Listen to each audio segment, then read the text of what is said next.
In the beginning, before nations and calendars, there were stories of beings who descended from the sky. They were called the Watchers Observers, sent to guide the first humans, to teach them the ways of heaven, and to record the order of the world below. But their guidance turned to rebellion, and their teachings, once sacred, brought chaos. The earth changed, flooded, and began again.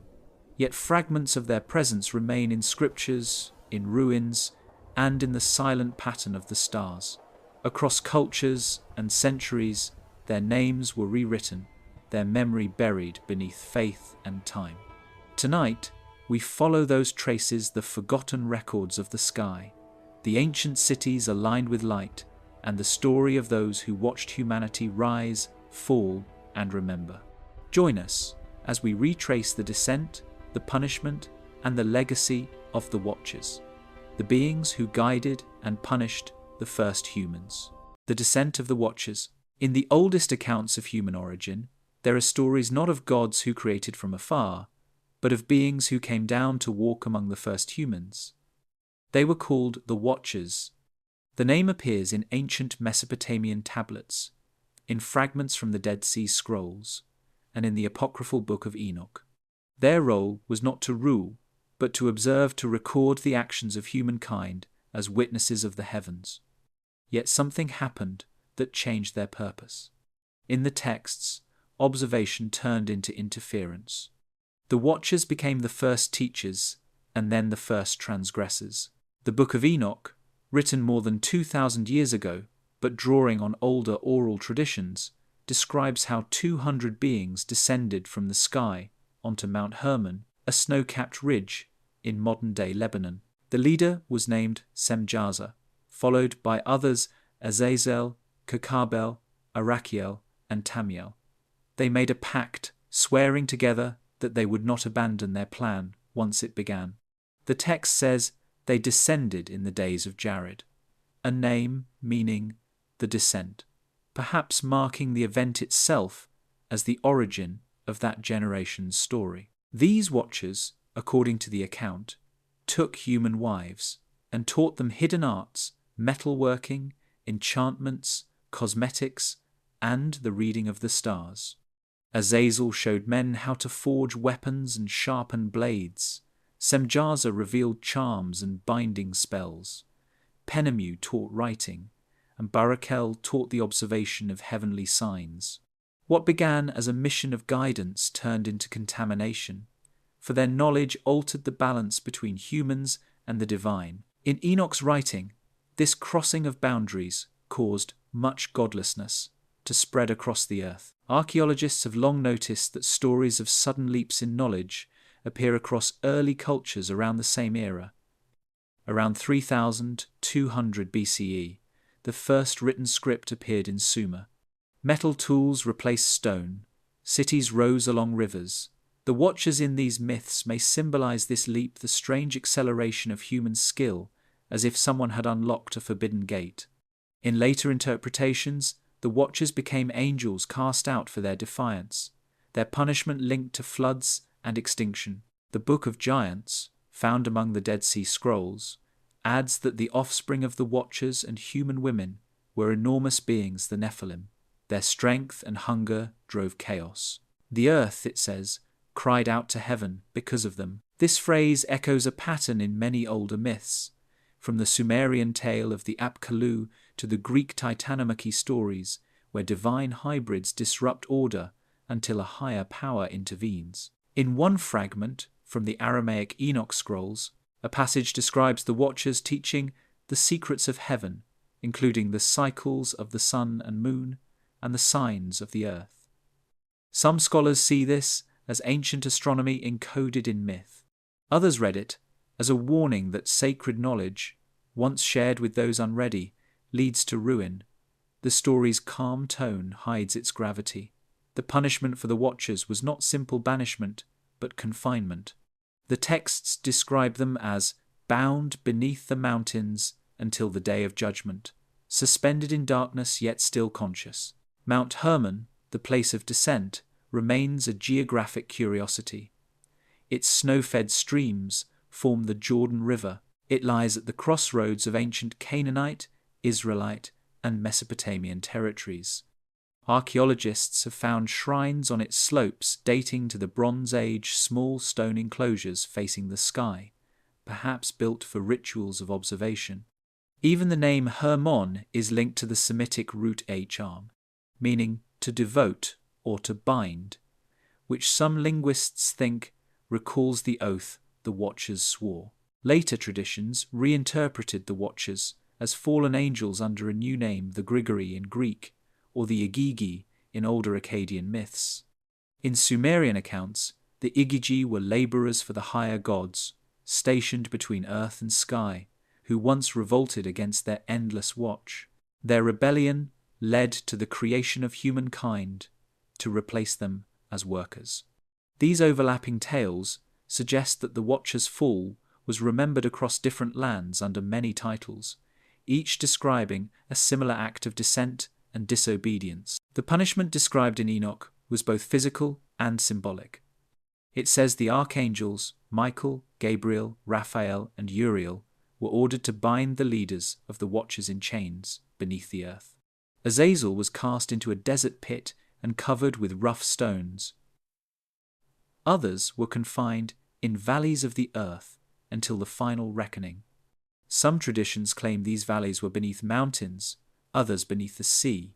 To the ancient mind, such locations marked the boundary between the visible and the forbidden. In the Book of Jubilees, another early text, the Watchers' legacy is remembered through their descendants, the spirits that wandered after the flood, unable to return to heaven or rest on earth.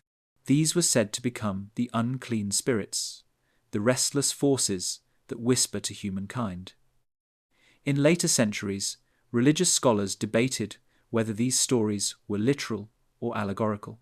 Some said the Watchers symbolized early kings or priests who abused power. Others said they were celestial beings who crossed a divine line that should never have been crossed.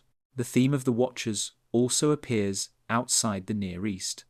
In Greek mythology, the Titans were imprisoned beneath mountains after defying the Olympians. In the Book of the Giants, fragments found at Qumran describe a figure named Mahwe, who travels through the sky seeking forgiveness for the Nephilim. His journey echoes that of Prometheus, who brought fire to mankind and was punished by eternal torment.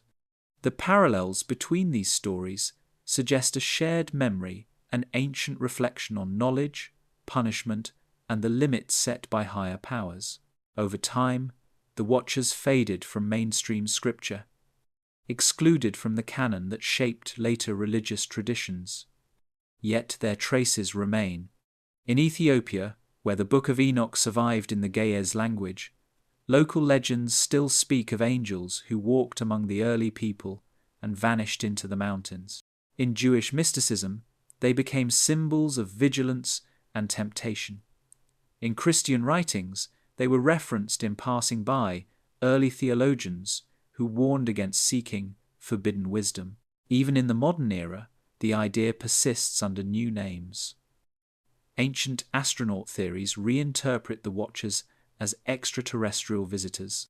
Psychologists describe them as archetypes, figures representing human curiosity and the fear of its consequences. Historians see them as reflections of the moment early humans began to look at the sky, not with awe alone, but with questions. Whether divine, symbolic, or mythic, the Watchers mark the threshold between ignorance and awareness. The stories do not glorify them. They only record the calm descent, the teaching, the fall, and the silence that followed. The covenant of the sky. When the Watchers descended, they did not vanish from memory.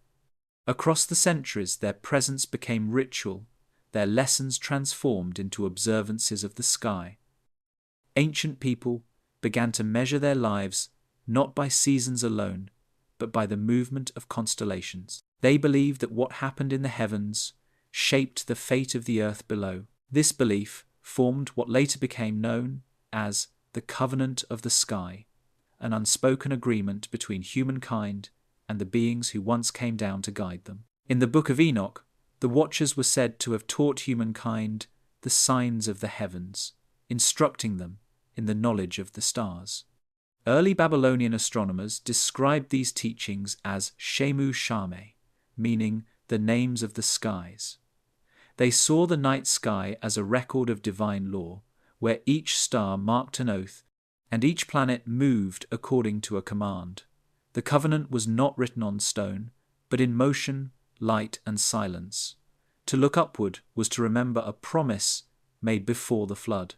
Archaeological remains suggest that long before written language, people aligned their monuments to celestial bodies.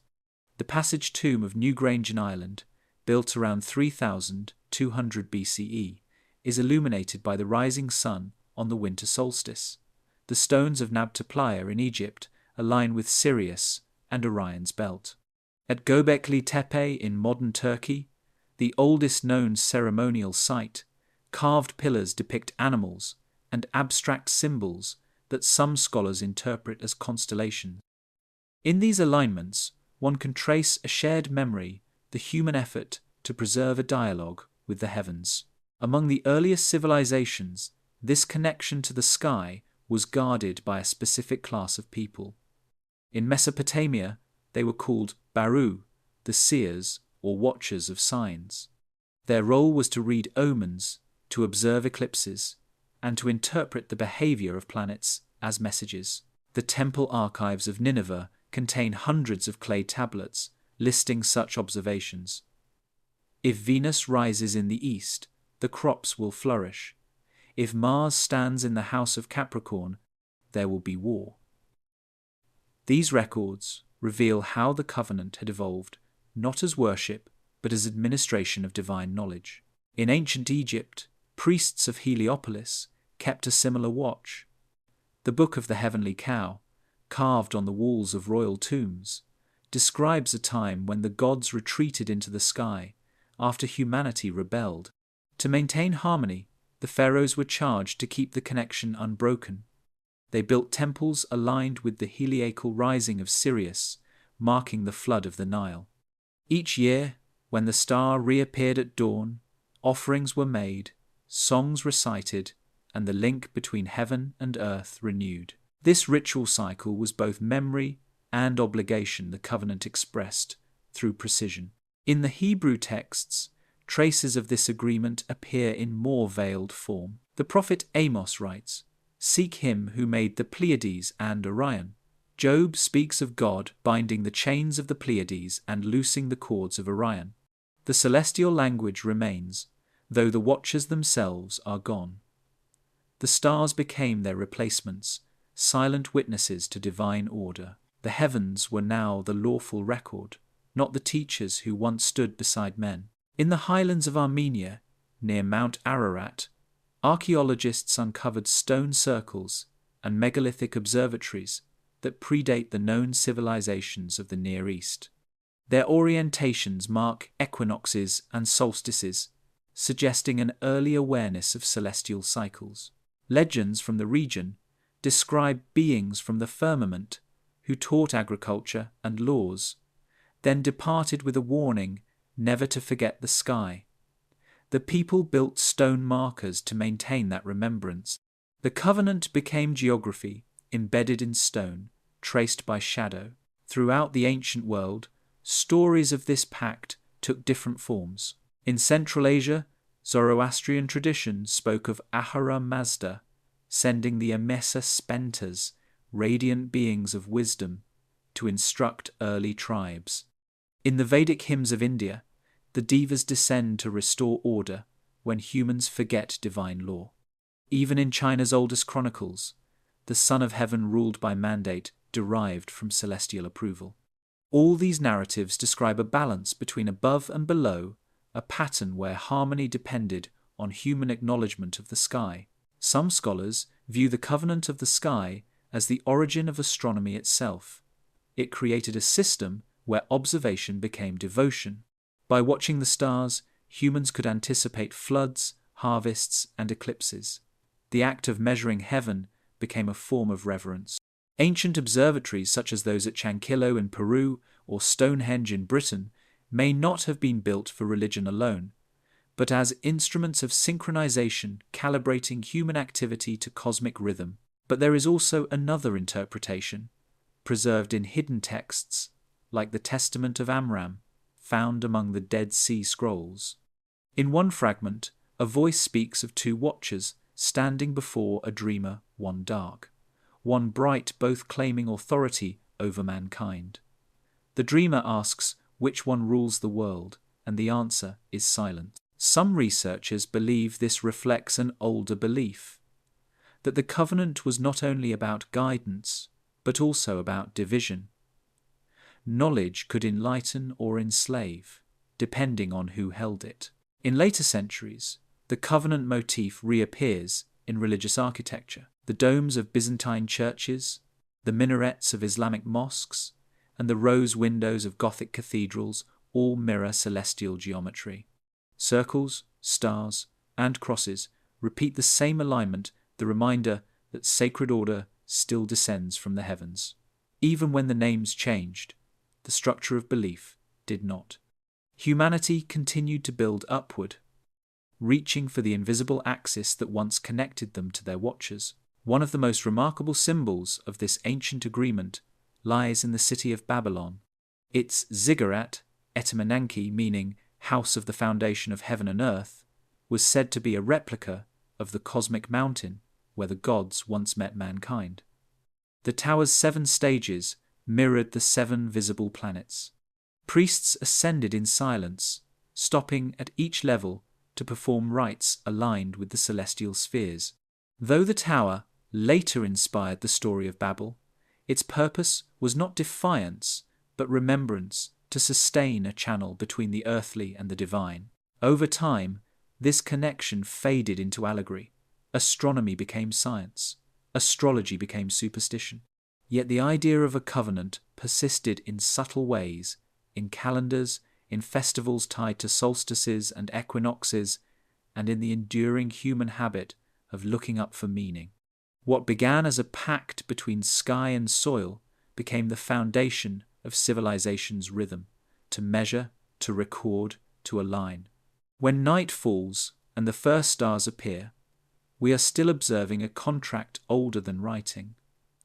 The patterns traced across the heavens continue as they have for millennia, unchanged, patient, and watching back. The forbidden knowledge. In the earliest writings attributed to Enoch, there is a passage that describes the teaching of the Watchers as the moment when heaven's secrets were opened to humankind.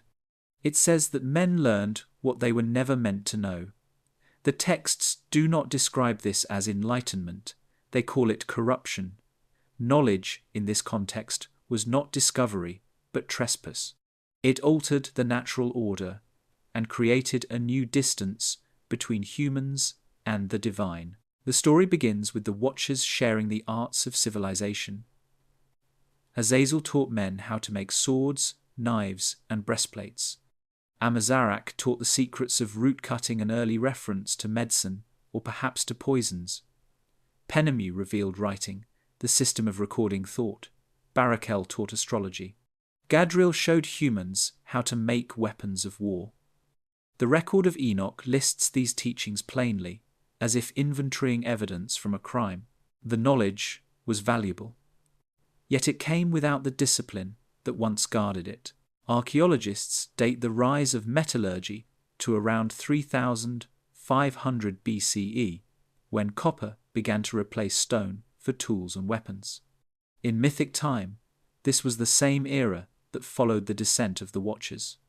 To early people, such a change may have appeared sudden, even divine. The heat of furnaces, the extraction of metal from ore, and the transformation of rock into shining blades could easily be seen as a kind of magic. It is no surprise that the teacher of metal, Azazel, became the focus of blame. In later interpretations, he personified the misuse of power, the origin of violence itself. The forbidden knowledge was not limited to weapons. It extended into adornment and artifice. The texts say that the Watchers taught women the beautifying of the eyelids, the use of dyes, and the making of ornaments. Such skills, harmless on the surface, were described as dangerous because they inspired desire, deception, and pride. The boundary between guidance and temptation blurred. Knowledge had become a form of control. In Mesopotamian myth, a similar story appears in the figure of Enki, the god of wisdom, who once shared divine secrets with humanity against the orders of higher gods. He taught writing, mathematics, and irrigation. His defiance was both gift and rebellion. In the Sumerian tablets, this act was followed by a flood sent to cleanse the world. The parallel is striking: forbidden instruction followed by a catastrophe. Across cultures, knowledge unbalanced the world, and a deluge reset it. The Watcher's teachings in Enoch also included the study of stars, the signs of the moon, and the movements of the sun. They revealed the Chesamim, the enchantments, and the Shamshim, the signs in the heavens. This was more than astronomy. It was the birth of astrology, the idea that celestial motion dictated human fate. With it came both prediction and fear. The covenant of observation had shifted into manipulation. By reading the heavens, humankind began to imagine control over its own destiny. The fragments found at Qumran in the Book of Giants describe how the offspring of these unions, the Nephilim, grew restless and violent. Their dreams were filled with images of destruction, collapsing towers, falling stars, and floods. One fragment reads, "And they cried out to their fathers, but the heavens refused to answer."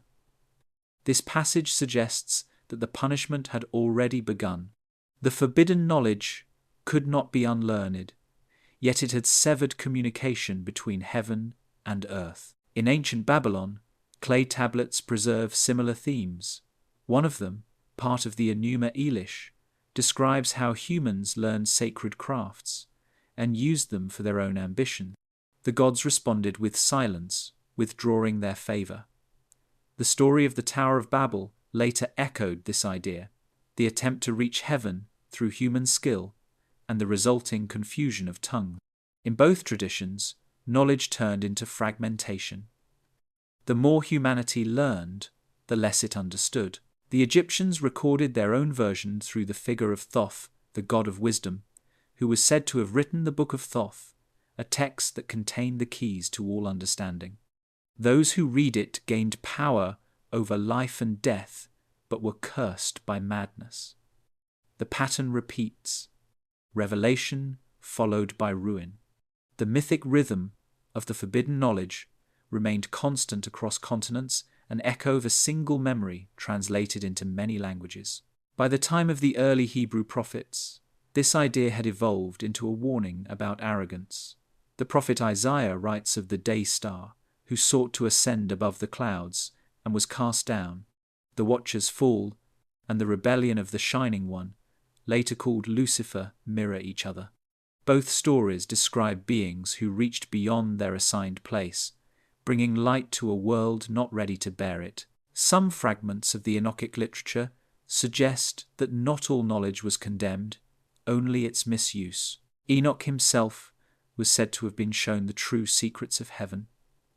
Yet he remained pure because he did not share them without permission. His role became the mirror opposite of the Watchers, a receiver who obeyed, not a teacher who defied. The contrast between Enoch and Azazel defines the moral axis of these stories: obedience versus disclosure, restraint versus revelation. Archaeologists have uncovered artifacts that echo these tales in subtle ways. Bronze Age tablets from Ugarit show lists of incantations written in a mixture of Sumerian and Canaanite languages, as though knowledge were being translated across forbidden boundaries. In Anatolia, ritual daggers inscribed with celestial symbols appear beside burial offerings. Across early cultures, objects once sacred became tools, and tools became weapons. The material traces match the moral decline described in myth. The punishment of the Watchers, as told in Enoch, corresponds to this misuse. It was not simply about disobedience, it was about corruption through knowledge. The archangel Uriel was commanded to warn Noah that the earth was defiled and would be cleansed. In that warning, knowledge becomes the seed of destruction and rebirth. The flood, in this sense, is less a natural disaster and more an act of correction. It resets the balance between knowing and innocence. Later, Jewish mysticism revisited the Watcher's sin through the lens of the Sefer Harazim, the Book of Secrets. It portrays layers of heaven filled with angels holding scrolls of hidden wisdom. Only those who ascend through purity may read them. The idea survives today in the concept that certain truths are veiled not by secrecy, but by necessity, to protect, not to punish. Even modern scholars find the story's calm tone deceptive. Beneath the simple language of dissent and teaching lies an ancient question. What happens when knowledge arrives before wisdom? The myth does not answer. It only preserves the record of what was lost, the silence that followed the gift. The punishment beneath the earth. In the oldest parts of the Book of Enoch, the story of the Watchers does not end with their descent. It continues beneath the surface of the world. When their teachings brought disorder and violence among men, the higher powers withdrew from the earth. Then came judgment. The leader of the Watchers, Semjaza, and his companions were not destroyed. They were restrained. Their punishment was to remain conscious but confined, bound in darkness, sealed within the foundations of the earth. Their awareness would endure through ages of silence. The description of this imprisonment is calm but precise. The angel Uriel is commanded to show Enoch the place of the great condemnation. The text says it was a hollow place, burning with fire, filled with columns of heavenly flame. There, Enoch saw the spirits of the Watchers who mingled with women and brought forth giants. They were cast into valleys of the earth, where they would remain until the final judgment. Some were buried under mountains, others beneath desert sands. The imagery is both physical and cosmic, a merging of landscape and punishment. Mount Hermon, the place of their descent, became a mirror for their prison. In ancient language, the root of the name means to bind or to devote. This linguistic link suggests that the same mountain that marked their arrival also symbolized their confinement. Later, writers would locate their imprisonment beneath other sacred mountains, Ararat, Sinai, or even the ranges that border Mesopotamia. Each peak became a potential gateway, a place where heaven and the underworld touched. The Book of the Watchers describes Azazel's punishment separately. Uriel is ordered to bind Azazel hand and foot and cast him into the darkness. He is buried in the desert of Dudael, a name whose meaning is uncertain but is often associated with a barren, rocky wasteland. Over him, rough stones were piled, and darkness was to cover him forever. This act transformed a place into a symbol. In later Jewish tradition, the Day of Atonement ritual, Yom Kippur, included the scapegoat sent into the wilderness for Azazel. The name endured not as a myth, but as a word for exile. In other fragments, the Watchers' prisons are described as deep caverns below the earth, divided by glowing rivers of fire. The flames do not consume them, but illuminate their chains. Each chamber holds a different group, some bound by their wings, others suspended over pits. These scenes may have influenced later imagery of Tartarus in Greek mythology, where the Titans were chained beneath the world after defying the Olympians. Hesiod's Theogony calls it a murky pit, as far below Hades as heaven is above the earth. The resemblance is striking. Both describe rebellious beings confined under mountains, awake yet unreachable. Archaeological evidence from early Mesopotamian cities hints at a symbolic memory of these ideas. Beneath ziggurats, the stepped temples that rose toward the sky builders often placed sealed chambers filled with offerings of clay figures, weapons, and inscribed tablets. Some researchers believe these substructures represented the world below, balancing the temple's ascent above. In this architecture, the punishment of the Watchers became part of sacred design. the divine realm above mirrored by a prison below. In the Dead Sea Scroll fragments, Enoch is guided through these regions by Uriel. He sees mountains of metal melting like wax, and beneath them the spirits of the angels who were bound. The text lists their crimes with ritual clarity: corruption, teaching forbidden knowledge, and leading humankind astray. Yet it also notes that their voices were still heard, pleading without response. The silence of heaven was part of the sentence. Later, Jewish and Christian writings transformed these descriptions into theology. The second epistle of Peter refers to angels who sinned and were cast into chains of darkness. The epistle of Jude speaks of angels kept in eternal chains under gloomy darkness until the judgment of the great day. These verses echo the language of Enoch. Though the names are gone, the imagery remains: the watchers beneath the earth, their time paused but not ended. In Ethiopia, where the Book of Enoch survived intact, local legends describe specific sites believed to conceal these prisons. Some point to caverns near the Great Rift Valley, where geothermal vents release heat and sulfuric vapor. The ground there trembles, and locals once believed the watchers still stirred beneath it. Such landscapes, volcanic, unstable, alive with subterranean fire, matched perfectly the ancient idea of divine captivity. In other traditions, the punishment was understood as spiritual confinement rather than physical.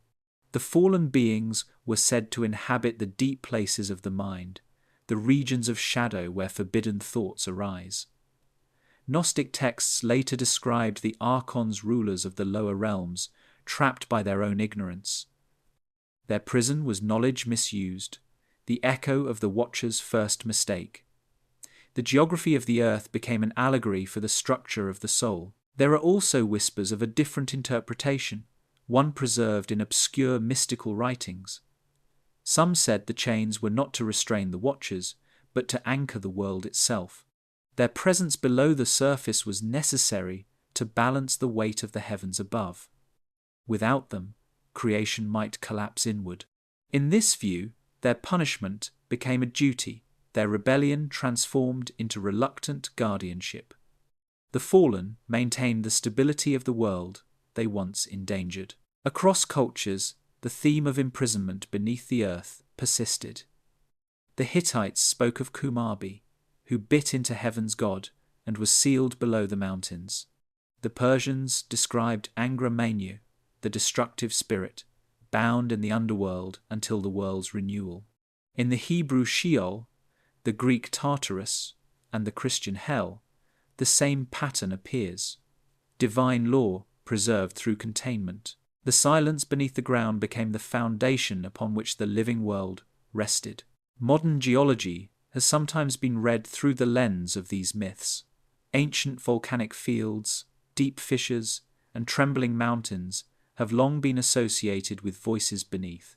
When ash rises, when earth shakes, it recalls the old idea that something imprisoned is shifting. The ancients recorded these moments as reminders that the Watcher's punishment was ongoing, that the earth itself carried the weight of their defiance. Enoch's journey through these depths ends with a statement both quiet and unsettling. He says that he saw places of punishment prepared for the spirits of the earth and of the heavens. The same phrase suggests that heaven and earth share one system of justice. The Watchers, though hidden, remain part of that design. Their chains are the markers of order, invisible yet eternal. Beneath the ground, in myth or in memory, they remain silent, watching upward from their own captivity, waiting for a day no one can name. The sons of the Watchers. Among the most disturbing passages in the Book of Enoch is the account of the offspring of the Watchers, the Nephilim. They were born when the heavenly beings took human wives, a union described as unnatural and irreversible. The texts say these children were giants, beings of great stature and unmatched strength. Yet their size was not their only distinction. They were restless, hungry, and violent. The world, which had been peaceful and balanced, began to fill with blood. The term Nephilim itself in Hebrew comes from a root meaning to fall. They were the fallen ones, the sons of those who fell from heaven. Enoch's account is specific. It names them as creatures who consumed all the acquisitions of men. When food ran out, they turned against humankind and even against one another. In one fragment, the Nephilim are said to have devoured the flesh of birds and beasts, creeping things and fish, and drank the blood. This was not simply a record of violence, but a portrayal of imbalance and earth overwhelmed by excess. Where the Watchers had brought forbidden knowledge, their sons brought ruin through appetite. The Book of Giants, found among the Dead Sea Scrolls, gives these beings names: Oya, Haya, Mahwe, and Gilgamesh. The last name is familiar from Mesopotamian legend, the hero king of Uruk, who sought immortality. In the Enochic fragments, Gilgamesh appears not as a hero, but as one of the giant offspring, half divine and bound by fate. This crossover between traditions suggests that the story of the Nephilim may have merged with other ancient memories of extraordinary kings, rulers whose size and strength became symbolic rather than literal. In Sumerian and Akkadian tablets, the early kings before the flood were said to have ruled for impossibly long reigns, tens of thousands of years. The Sumerian king list names Alulim and Alalgar, whose reigns lasted for 28,836,000 years. After the flood, the lengths shortened to human scale. Some scholars see in this transition the same shift described in Enoch, the departure of the semi-divine race and the beginning of mortal civilization. The Nephilim, whether real or symbolic, represented that bridge between the celestial and the human, and the breaking of it. Archaeological traditions also preserve echoes of this belief. Megalithic tombs, giant tools, and massive footprints carved in basalt stones across the Levant were once attributed to ancient giants. In Bashan, near Mount Hermon, the ruins of Rujmel Hiri, a circular stone monument older than the pyramids, were long believed to be the graves of the Rephaim, descendants of the Nephilim.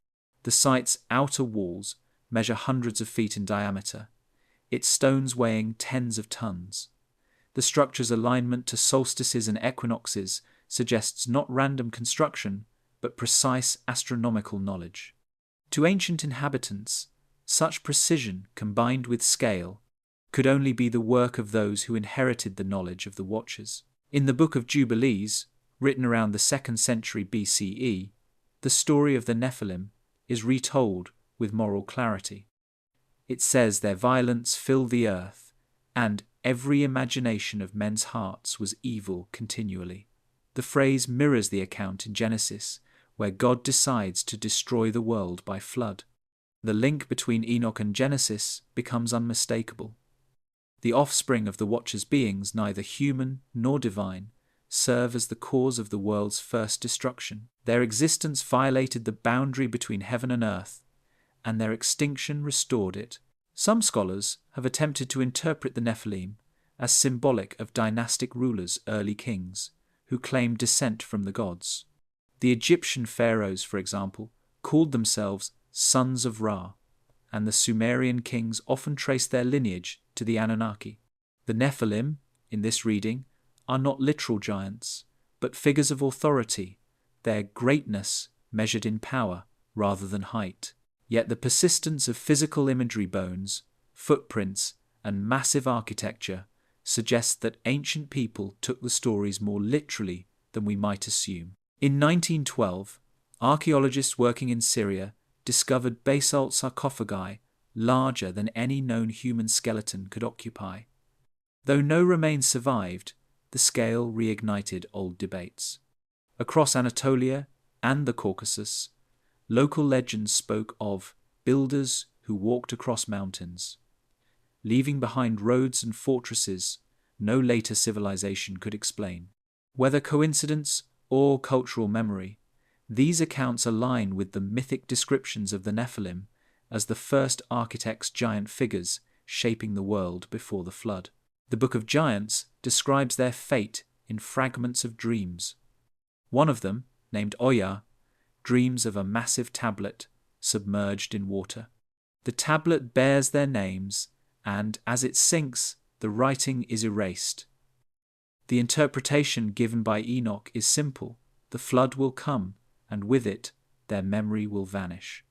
Another giant, Mahwe, flies through the sky to seek Enoch's counsel. He asks whether there is hope for their survival. Enoch's answer is silent, but his vision shows the destruction already set in motion. After the flood, a few traditions claim that remnants of the Nephilim survived. In the Hebrew Bible, the Book of Numbers describes Israelite spies reporting that they saw giants in the land, descendants of Anak, who made us look like grasshoppers. The Rephaim, Emim, and Zamzumim mentioned in Deuteronomy are said to be remnants of that earlier race. Some texts even link the Philistine giant Goliath to these bloodlines. If these later figures were indeed connected to the mythic Nephilim, it suggests that the memory of the Watcher's sons lingered for centuries after their supposed destruction. In the Qumran community, where the Dead Sea Scrolls were found, the Nephilim served as warnings. They represented the danger of crossing divine boundaries and the corruption of power through unnatural knowledge. The scribes who copied Enoch's writings likely saw themselves as living in a world still haunted by those ancient consequences. Their caves faced the desert, a symbolic gesture toward the same wilderness where Azazel was bound. In modern interpretation, the Nephilim continue to draw attention from archaeologists, theologians, and alternative historians. Some view them as echoes of prehistoric hominids remembered in distorted form. Others, influenced by ancient astronaut theories, consider them hybrids of extraterrestrial and human origin. Yet the oldest texts speak in a different tone, neither speculative nor sensational, but solemn. They describe the Nephilim not as marvels, but as warnings, the embodiment of imbalance between heaven's knowledge and the earth's restraint. In every version of the story, the sons of the Watchers are short-lived. Their strength cannot preserve them. Their hunger consumes their world. The flood erases their names, and their fathers are left in silence beneath the ground. Only fragments remain: broken tablets, ruins aligned with stars, and a faint memory that once something not quite human walked beside mankind.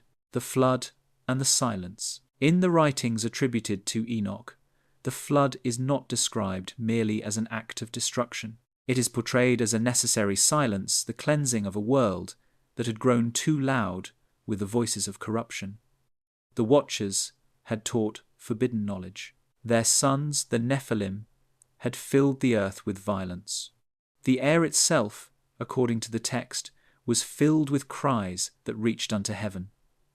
When the archangels looked upon the world, they saw that every boundary had been broken. The command was given to erase what had been altered and to begin again. The story in the Book of Enoch predates the version later recorded in Genesis. It begins with a council. The four archangels Michael, Uriel, Raphael, and Gabriel observe the corruption of the earth. Each is assigned a task. Uriel is to warn Noah of the coming flood. Raphael is to bind Azazel and cleanse the earth of his teachings. Gabriel is to destroy the offspring of the Watchers. Michael is to bind Semjaza and his companions. The flood, in this account, is not simply rain, it is judgment executed through order. The text says that all the waters of the heavens were opened. The phrasing suggests not only rain from above, but a release from below. Ancient cosmology viewed the world as suspended between two seas, the waters above the firmament and the waters beneath the earth. When both were loosed, creation itself was undone. Mountains sank, valleys rose. The Nephilim drowned in their own hunger. The Watchers, bound beneath the earth, could only witness the cleansing they had caused. The Mesopotamian records tell the same event in a different language.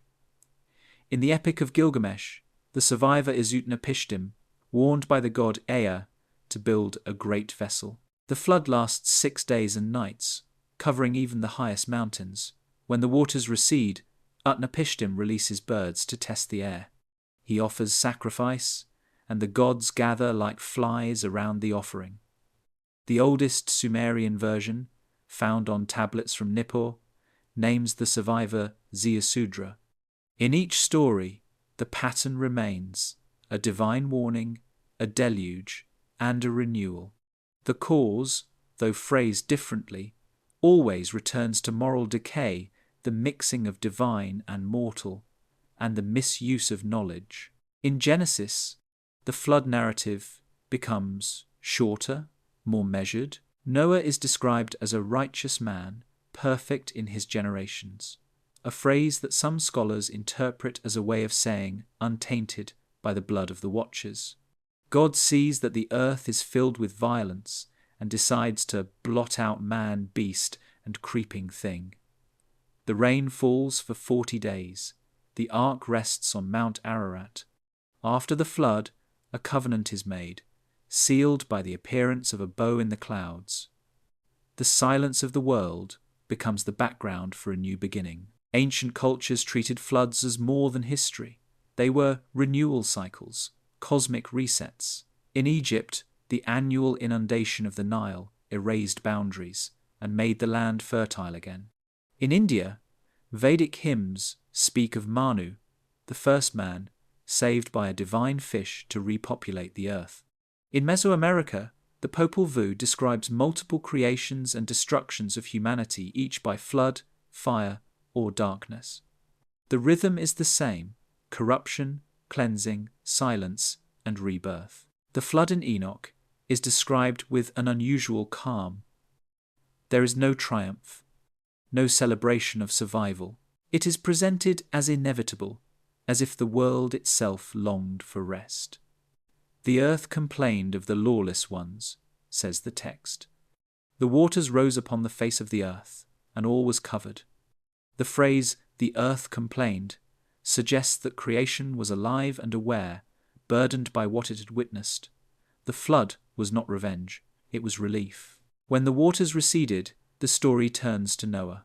Uriel instructs him to hide the writings of Enoch, the records of the heavens, the calendar of the stars, and the account of the watchers. These scrolls are to be buried until the final age, when the world would again be ready for them. In this way, knowledge itself was placed under the same judgment as the watchers. It was confined, sealed, and forgotten. The silence after the flood was not only physical, it was intellectual. The Mesopotamian tablets describe a similar silence. After the flood, the gods swear never to destroy the world again. They withdraw from direct contact with humanity. The distance between heaven and earth becomes permanent. Shrines replace voices. Prayer replaces conversation. The same shift appears in the biblical text. After the flood, God no longer walks among men. He speaks through covenant, through symbol, through absence. Archaeological evidence of widespread flooding around the Tigris and Euphrates valleys supports the existence of massive inundations during the 3rd millennium BCE.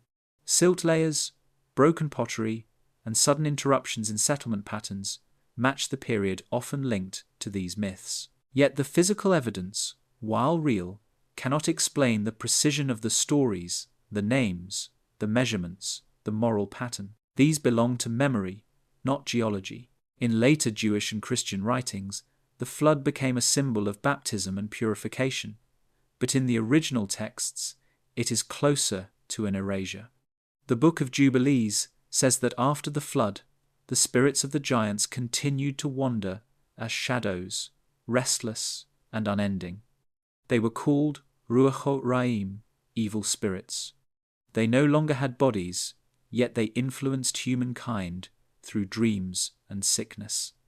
This idea evolved into the belief in unclean spirits and demons, lingering remnants of a world destroyed. In the mountains where Noah's Ark was said to have rested, people still tell stories of buried chambers, ancient walls, and petrified wood. Expeditions have searched for the remains, but the evidence remains uncertain. Perhaps, as the older texts suggest, the ark was not meant to be found. Its purpose was to mark the passage between eras, the memory of a time when the sky intervened. After the flood, the world became quieter. The languages changed, the monuments of the giants eroded. The watchers, bound beneath the mountains, faded into myth. Yet their presence continued through symbols, mountains, stars, and silence itself. The water had covered the world, but the memory of what caused it could not be erased. The silence that followed was not the absence of sound, it was the absence of contact. Heaven no longer descended. The watchers no longer taught. Humanity looked upward, but the sky remained still. The survival of the spirits. When the waters of the flood receded, the bodies of the giants were gone, but their spirits did not die. In the book of Enoch, this is stated plainly: the spirits of the giants, being born of heaven and earth, shall be upon the earth, and shall be called evil spirits. It is one of the earliest explanations for the origin of what later generations would call demons. The souls of the Nephilim were neither mortal nor divine. They belonged nowhere. They could not return to the heavens, and they could not descend to Sheol, the realm of the dead. Instead, they lingered invisible, hungry, and restless. Enoch writes that these spirits were condemned to wander, afflicting humanity with disease, confusion, and madness. Their nature was inherited from both parents. From their human mothers, they had physical form and emotion. From their celestial fathers, they had intelligence and power. When their bodies perished in the flood, only the awareness remained. They roamed among the living, unseen but active, drawn to fear and violence. The text says they corrupt, fall, and cause destruction on the earth. This idea survived in many cultures, adapted into new forms. In Mesopotamia, clay tablets from Nineveh describe spirits called Utuku and Ekimu, the restless dead who wander because they lack proper burial or cannot find peace. They cling to houses, whisper through illness, and bring nightmares. In Egypt, the Aku were radiant spirits, but the Mutu were those who had failed to ascend. In Greece, they became the daemons, intermediaries between gods and men, some benevolent, others harmful. The lineage of the Nephilim became absorbed into the universal human image of the spirit that remains. The Book of Jubilees adds that these spirits began to multiply again after the flood, but in diminished form. They no longer had bodies, yet they still retained memory. They whispered knowledge to men's spells, incantations, and illusions. They were fragments of the forbidden wisdom once taught by the Watchers. To contain them, God commands the archangel Raphael to bind 9/10 of these spirits in the depths of the earth, leaving 1/10 free to test humanity. This precise division, 9 parts sealed, one left appears again in later mystical numerology, symbolizing the balance between chaos and order. In Hebrew tradition, these wandering entities were known as Ruachot Ra'ot, unclean spirits. They appear throughout the ancient writings, often as causes of fever, blindness, or delirium. The earliest exorcism texts from the Dead Sea Scrolls, such as the Songs of the Sage, invoke the name of God to silence the spirits of the bastards. This phrase directly links the evil spirits to the children of the Watchers. The exorcist's task was not only to heal, but to enforce divine order, to remind the spirits of their place outside creation. The same lineage echoes in early Christian writings. In the Gospel of Luke, a man possessed by many spirits calls himself Legion, a word implying multitude. Jesus commands them to depart, and they beg not to be sent into the abyss.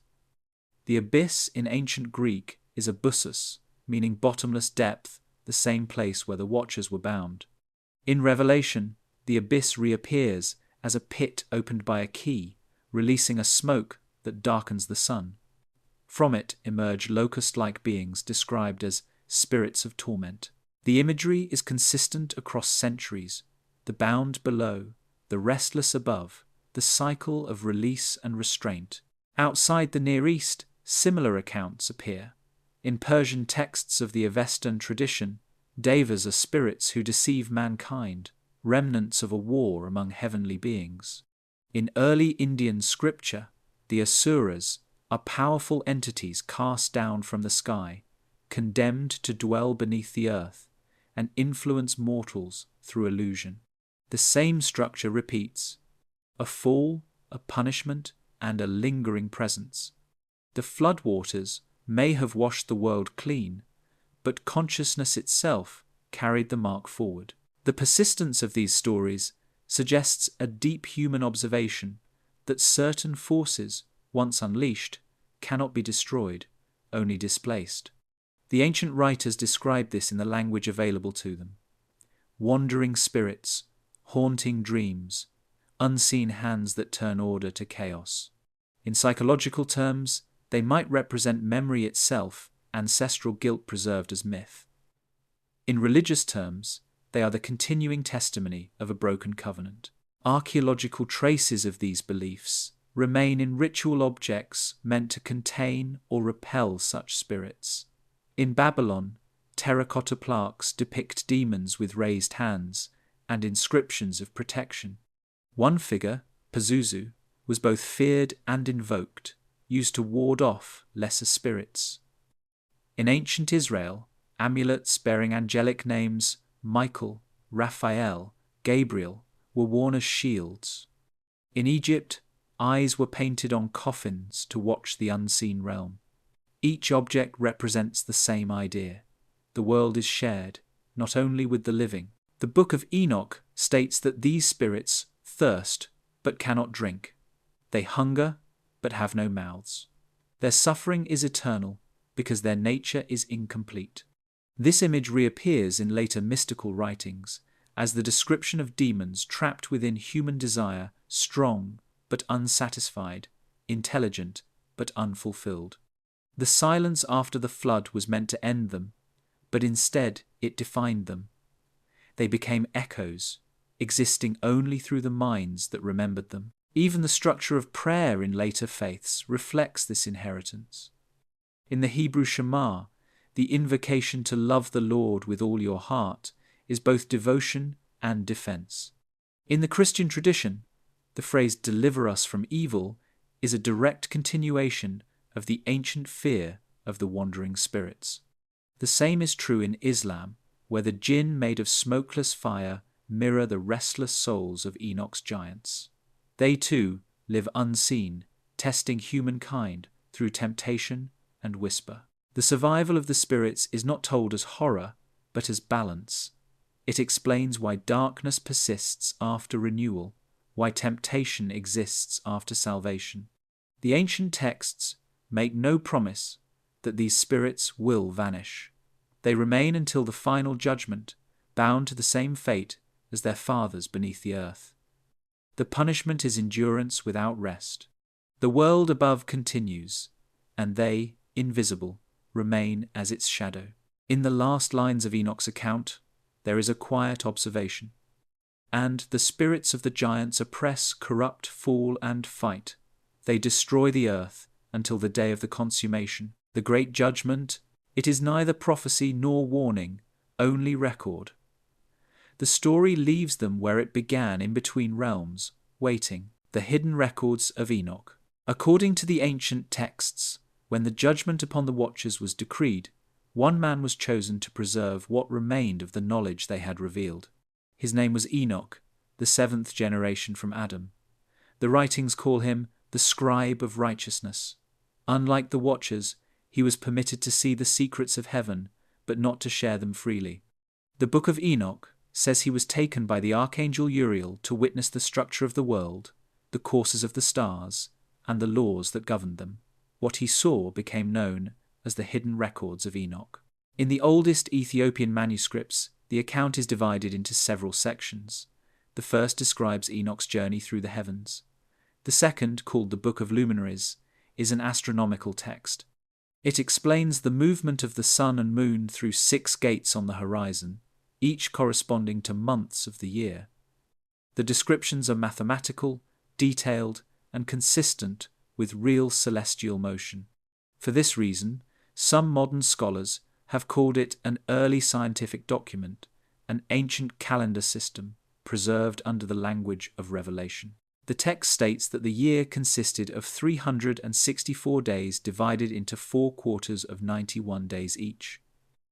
Every quarter began with an equinox or solstice. The author warns that to follow a lunar year instead of this solar calendar would bring disorder to sacred observances. This concern later reappeared in the Book of Jubilees and the calendar of the Qumran community, which rejected the lunar months of the mainstream priesthood in Jerusalem. They believed their reckoning came directly from the teachings of Enoch. The accuracy of their records suggests that these hidden books were more than legend. They guided real ritual and timekeeping for centuries. The Book of Enoch also speaks of secret writings stored in the chambers of heaven.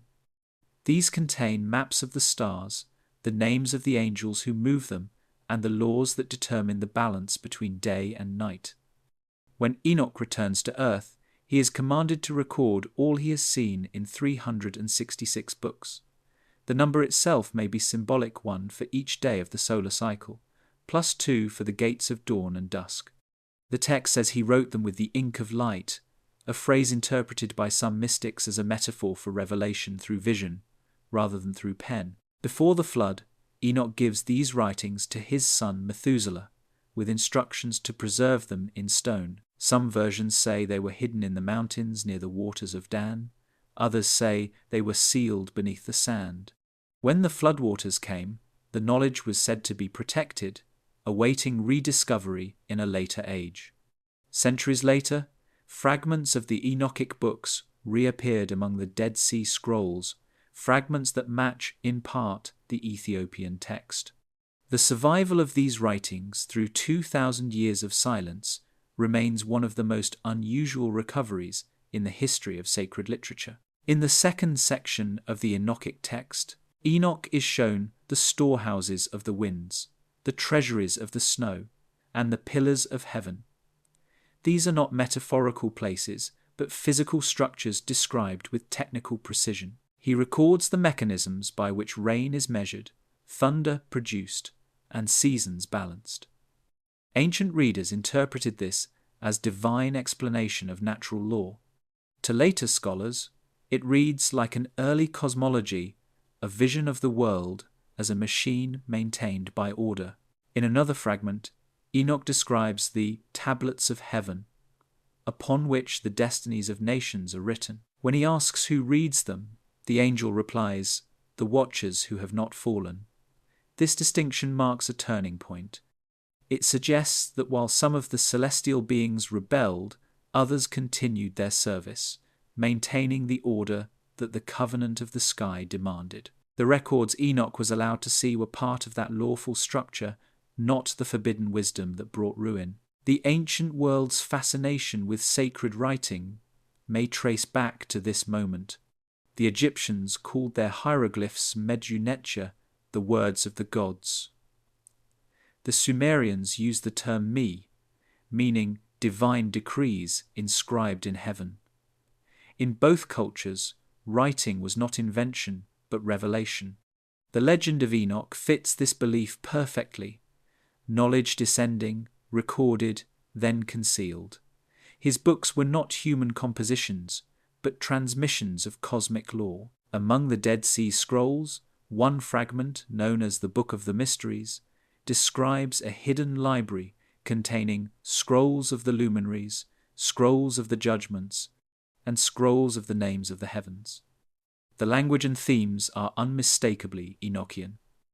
Some scholars believe that the Essenes, the sect who lived at Qumran, saw themselves as inheritors of Enoch's legacy. Their obsession with calendars, purity, and secrecy reflects the same pattern: preservation of divine order against corruption. Throughout history, echoes of these hidden records have surfaced in other traditions. In early Gnostic texts, Enoch becomes a figure of enlightenment who ascends through 7 heavens, learning the names of powers that govern the universe.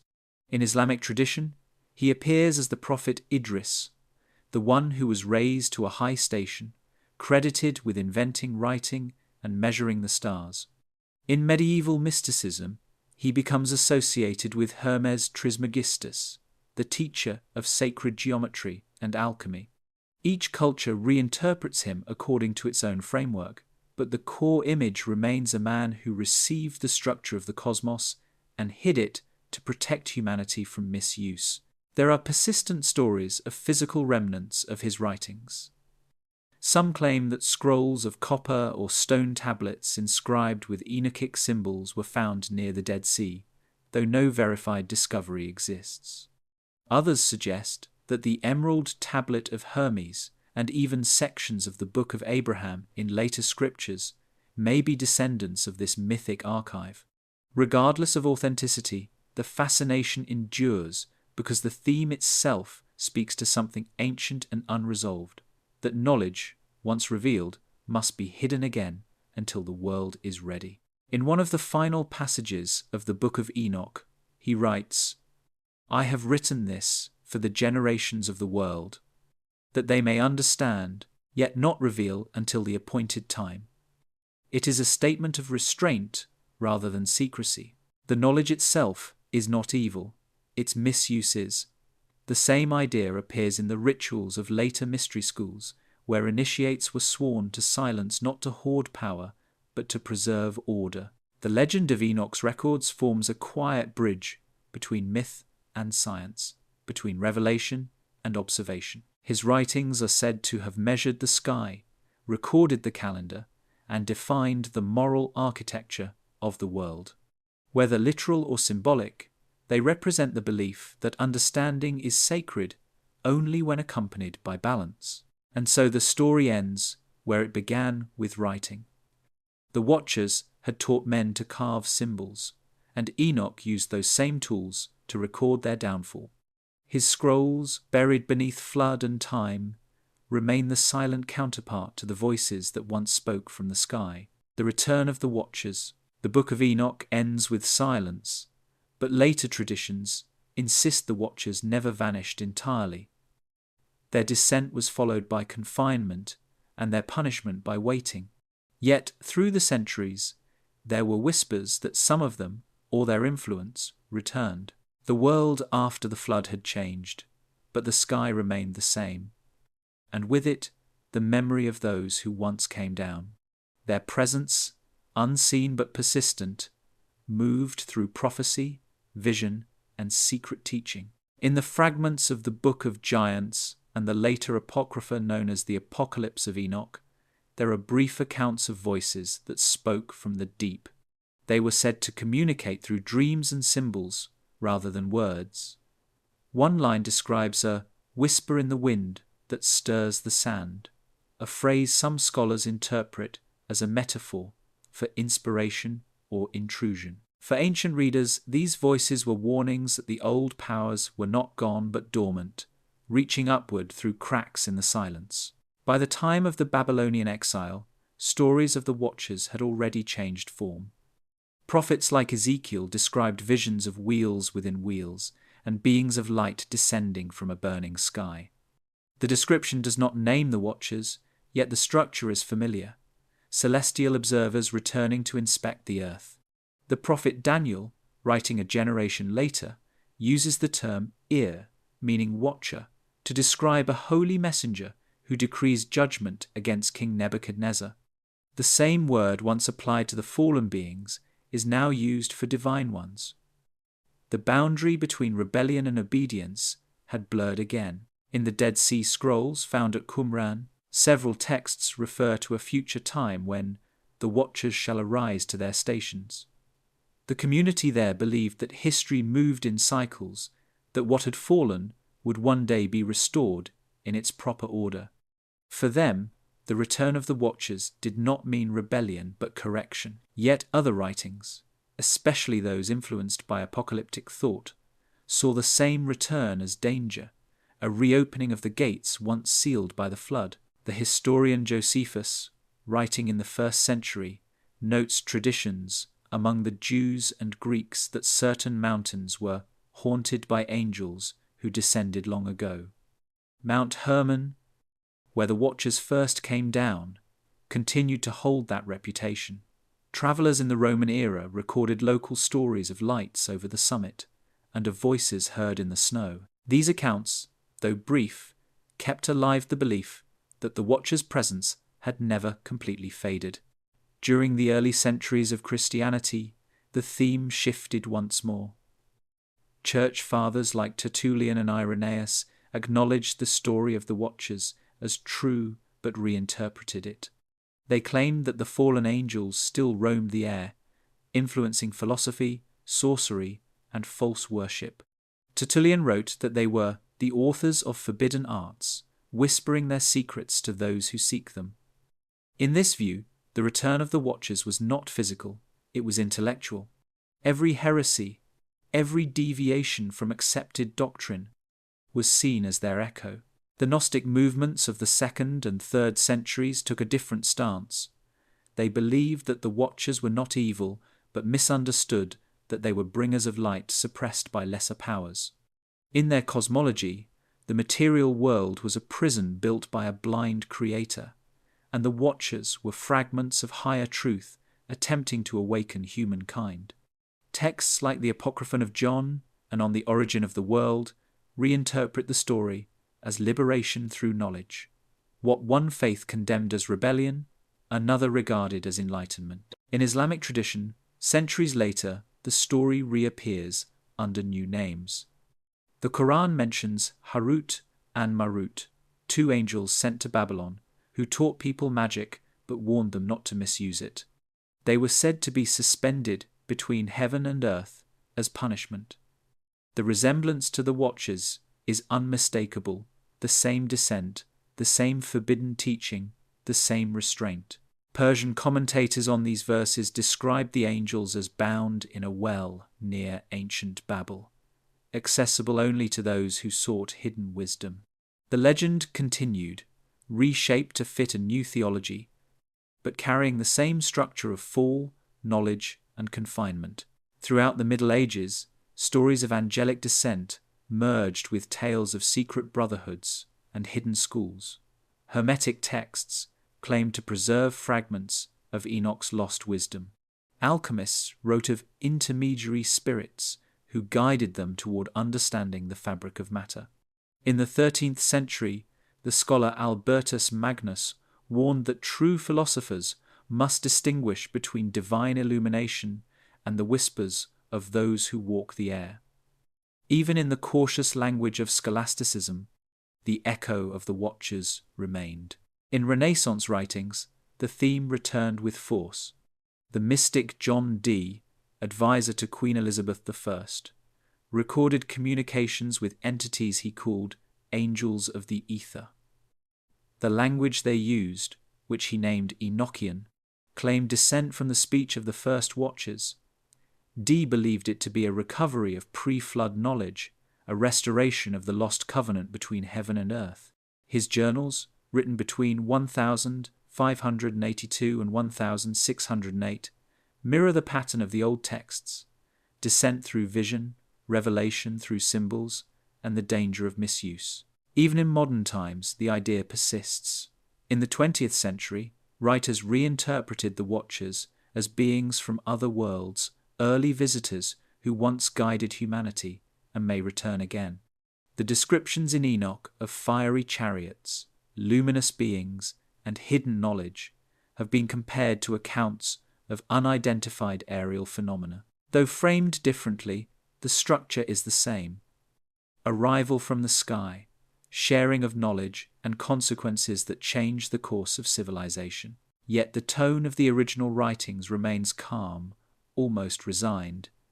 They do not describe the return of the Watchers as an event of triumph or terror. They record it as a recurrence and inevitable reopening of the dialogue between heaven and earth. They shall arise, says one fragment, each to his station, not to rule, but to observe again. In this quiet view, the Watchers never truly left. Their presence exists wherever observation becomes reverence, wherever knowledge presses against its boundary. They are the memory of vigilance itself, the idea that something is always looking back, The return, then, is not physical descent, but recognition. Humanity, once more, turns its eyes to the sky, searching for those who once descended to teach, to punish, and to watch. The bloodlines of the sky. In the centuries that followed the flood, when the world was repopulated and the sky once again seemed distant, there persisted a belief that traces of the old union remained among men. The stories called them the bloodlines of the sky families, tribes, and rulers who claimed descent from the Watchers or from their mortal children. These lineages appeared across regions and languages, each adopting new symbols but preserving the same core idea that a spark of the heavens lingered in certain blood. The earliest references appear in Mesopotamia. The Sumerian king list, inscribed in cuneiform around 2100 BCE, begins with the line, "When kingship descended from heaven, it was in Eridu." It then lists 8 kings who ruled before the flood, their reigns measured not in years but in thousands. Alulim ruled for 28,800 years, Al-Algar for 36,000, En-Men-Luana of the city of Bad Tibira for 43,200. The lengths are impossible, yet the pattern is deliberate, suggesting these rulers were not ordinary men. The descent of kingship was not political, it was celestial. After the flood, the reigns shortened, but the idea of divine descent remained. The Akkadian kings called themselves sons of Anu, the sky god. The Assyrians used the phrase seed of the gods. The rulers of Egypt adopted the same language, naming themselves sons of Ra or flesh of Horus. In each case, authority was justified not by conquest but by inheritance from above. The bloodline became the bridge between earth and sky, the visible continuation of the covenant that once bound the Watchers to humankind. In the Hebrew texts, this concept surfaces indirectly. Genesis 6, the same passage that speaks of the sons of God and the daughters of men, is immediately followed by genealogies tracing Noah's descendants. Some interpretations suggest these genealogies serve to distinguish human blood from the corrupted line of the Nephilim. Yet other traditions, especially in later mysticism, hint that fragments of celestial ancestry persisted, reshaped into the roles of prophets and kings. The figure of Melchizedek, the mysterious priest-king who blesses Abraham, is described in some early commentaries as born without father or mother, a phrase scholars have linked to the language once used for heavenly beings. In Egypt, the pattern was formalized into law. Pharaohs were both gods and men, rulers by right of birth. Their coronation rituals reenacted the descent of the divine spirit into the royal body. The Book of the Dead describes the pharaoh joining the circumpolar stars, after death becoming one of the imperishable ones who never set. The pyramid itself, aligned to the north, served as a stairway for this ascent. The shape was more than architecture. It was lineage carved in stone. Across the Aegean, in early Greek myth, the same idea took new form. Heroes such as Heracles, Perseus, and Helen of Troy were said to be children of gods and mortals. Their bloodlines founded dynasties, their offspring ruling by right of mixed origin. Even in the Homeric epics, where the gods have grown distant, traces of celestial ancestry still define nobility. Kings are described as Zeus-born. Their authority derived not from the people, but from the sky itself. The pattern continued eastward. In ancient Persia, the Achaemenid kings carved inscriptions claiming descent from divine guardians. In India, the concept of Devaputra, son of the gods, was used for emperors. The Chinese mandate of heaven operated on a similar principle. The right to rule was granted by celestial order and withdrawn when harmony failed. Though separated by continents, each civilization spoke the same symbolic language rule as inheritance of the heavens, authority as residue of the Watcher's blood. Archaeological remains echo this belief. Royal tombs across Egypt, Mesopotamia, and Anatolia often contain objects marked with stars, wings, and serpent symbols associated with the sky and with forbidden knowledge. Cylinder seals from Sumer show winged beings flanking trees of life, handing a fruit or a staff to a kneeling figure. Scholars interpret these as emblems of divine instruction, perhaps memories of the first descent. In later Babylonian art, the same motif becomes the king receiving the rod and ring of authority from a god, a transmission of rule that began, symbolically, in heaven. The Book of Jubilees hints that after the flood, some of the Watchers' spirits influenced human lineages through dreams and teaching. It says that their seed was seen among men, though in reduced form. This faint echo became the justification for the division between sacred and common blood. The Levite priesthood traced its purity to divine selection. The kings of Israel were anointed with oil, symbolizing descent from heaven. Even in exile, the concept endured, that certain lines were marked for leadership because of something ancient within them. In later centuries, as empires rose and fell, the bloodlines of the sky turned into symbols of legitimacy. The Merovingian kings of early medieval France claimed descent from a sea being, who visited a queen, a remnant of the same myth of celestial and human union. In Ethiopia, the Solomonic dynasty traced its lineage to the union of King Solomon and the Queen of Sheba, and through Solomon to the line of Enoch and Noah.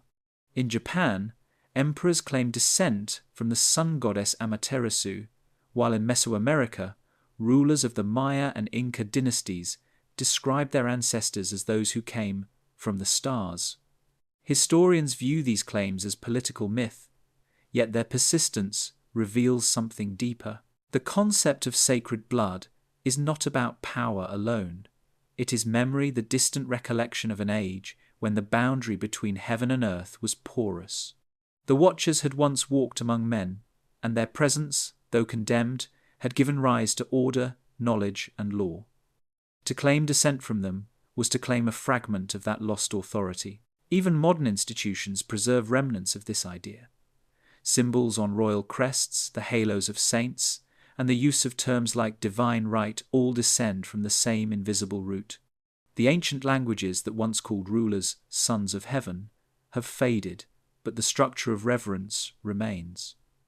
Across millennia, the belief in celestial inheritance has survived every empire that proclaimed it. The bloodlines of the sky were not only genealogies, they were continuity. They allowed humankind to imagine that some link to the Watchers still existed, not as rebellion, but as lineage. The descent that once brought punishment became, in time, the foundation of kingship, priesthood, and order. The heavens no longer came down to earth, but their echo continued through the veins of those who claim to remember, the cities of the fallen stars. Across the ancient world, there are cities whose origins were described not in years or dynasties, but in alignments with the heavens. These places were said to have been founded where the stars touched the earth.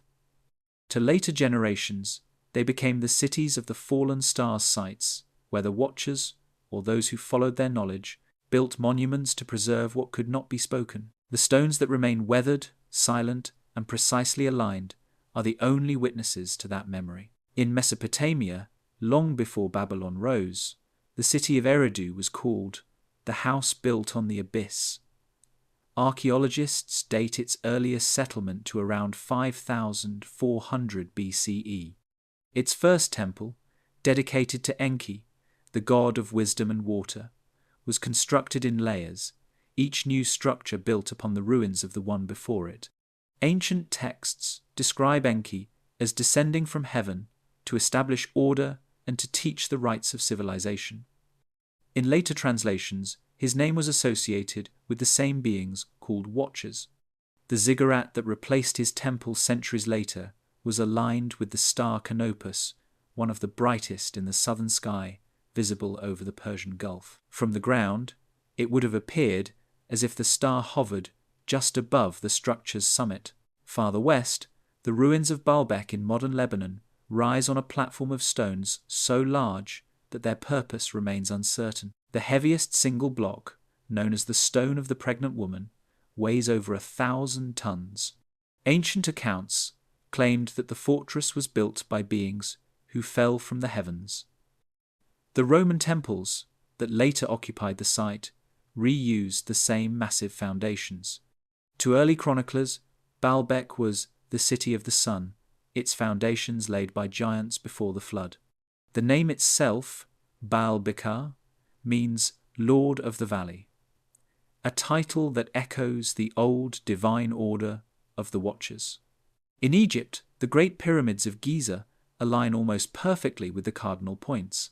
The shafts inside the Great Pyramid are directed toward the stars of Orion's belt and the circumpolar stars of the northern sky. Ancient inscriptions call the pharaoh the star that never sets. The pyramid texts describe the king ascending along a celestial ladder, guided by those who came from the sky before. Even after the fall of dynasties, the alignment persisted in later temples, from Karnak to Dendera, built along the same invisible axis between heaven and earth. The architecture itself was an act of remembrance. In Central America, the Maya constructed entire cities as reflections of the constellations. At Teotihuacan, the Pyramid of the Sun and the Pyramid of the Moon mirror the positions of the celestial bodies at the summer solstice. The Avenue of the Dead aligns 15.5 degrees east of north, matching the rise of the Pleiades. To the ancient builders, this was not coincidence, but participation in a cosmic design. The same star cluster, the Pleiades, appears in Enoch's writings as part of the heavenly circuit that marks seasons and ages. The repetition across continents suggests an inherited pattern of sky and stone, memory and geometry. In the mountains of Anatolia, the sanctuary of Göbekli Tepe predates writing by millennia. Its carved pillars form circles that align with the rising of Sirius around 9000 BCE. Some stones depict animals, others abstract symbols. One shows a humanoid figure with outstretched arms and no face, surrounded by stars. Archaeologists interpret it as ritual art, yet the precision of its orientation hints at something more deliberate, a structure built to mirror the heavens at a time when agriculture and cities did not yet exist. In the language of later myths, it would have been a city built under guidance not of men, but of those who observed from above. Across the Mediterranean, the island of Malta holds the hypogeum of Ial Saflieni, a subterranean complex carved entirely from limestone. Its chambers echo at a precise frequency, around 110 Hz, amplifying the human voice into a low, resonant hum. Above the island, the temples of Najdra and Maldra Akim are aligned to the sunrise on the equinoxes. Ancient visitors described the island as a resting place of the gods. In later legends, these temples were said to have been built by giants who knew the paths of the stars. The same pattern extends eastward into Asia. In India, the city of Dwarka, mentioned in the Mahabharata, was said to have been founded by Krishna himself and later swallowed by the sea. Recent underwater excavations off the coast of Gujarat revealed submerged stone structures aligned with cardinal directions dated to around 9500 BCE. To local tradition, the city's fall marked the end of the age of the gods, the same temporal horizon that other cultures associate with the flood of Enoch. In South America, the site of Tiahuanaco near Lake Titicaca stands over 12,000 feet above sea level. Its massive stone gate, the Puerta del Sol, is carved with solar and stellar motifs. The alignment corresponds not to the present-day solstice, but to one that occurred more than 10,000 years ago. The precision implies either a forgotten astronomical system or construction at an earlier epoch. Local legends speak of beings of light who descended to teach agriculture and architecture before disappearing into the lake. To ancient civilizations, these alignments were not aesthetic choices, but acts of faith. Each stone, each angle, each axis was a way of restoring a lost connection between earth and sky, The Watchers had once bridged that space through descent. After their fall, humans attempted to rebuild it through design. Every temple, ziggurat, or pyramid became an imitation of that first covenant, the structure of obedience replacing the act of rebellion. Even the names of many ancient cities carry traces of this relationship. Babylon, from Babel, means gate of God. The word pyramid derives from the Greek for fire in the middle. The Mayan word Teotihuacan translates to place where gods were born. Each name marks the same ambition: to draw heaven downward, to rebuild what had been lost. Modern astronomy has confirmed the alignments that ancient people once marked by instinct. The pyramid's orientation to Orion's belt, Stonehenge's alignment to solstices, and the Andean temple's connection to the Milky Way are measurable facts. Whether coincidence or continuity, they demonstrate a global pattern of civilizations building in harmony with the sky.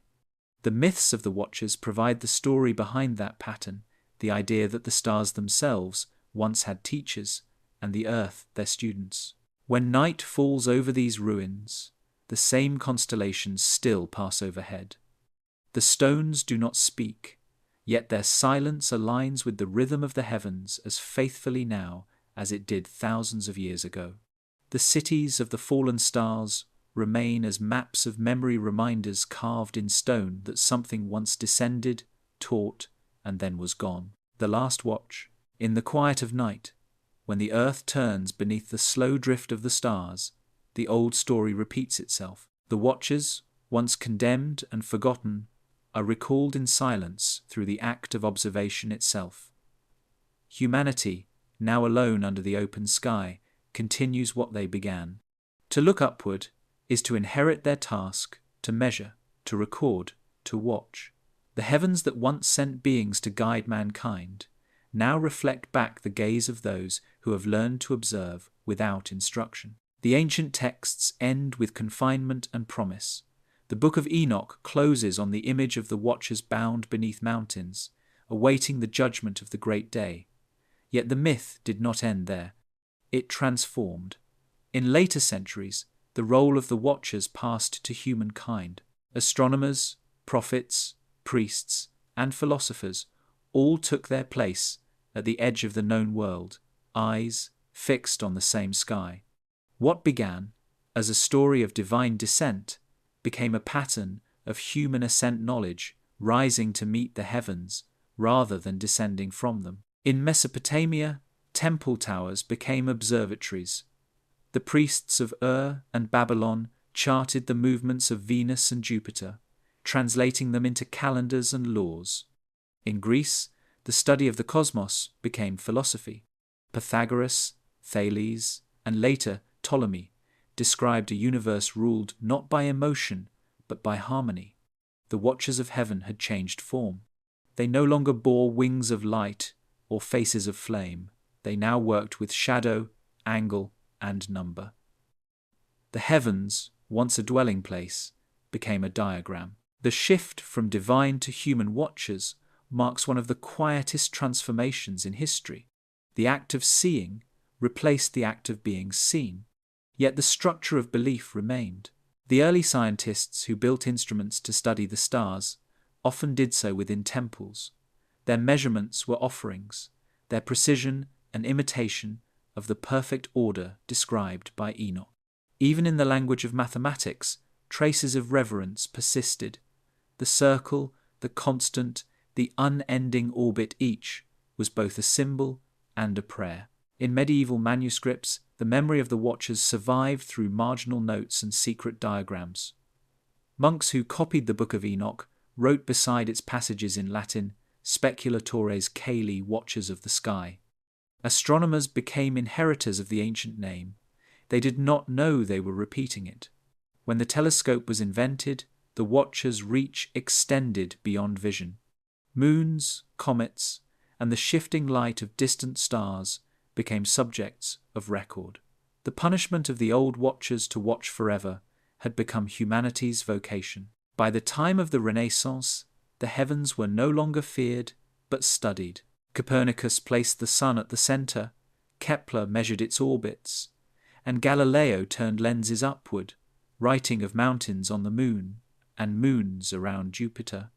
Each discovery erased distance, each measurement restored contact. In that slow unfolding, the myth turned itself inside out. The sky no longer judged the earth examined the sky, and yet the tone of reverence did not vanish.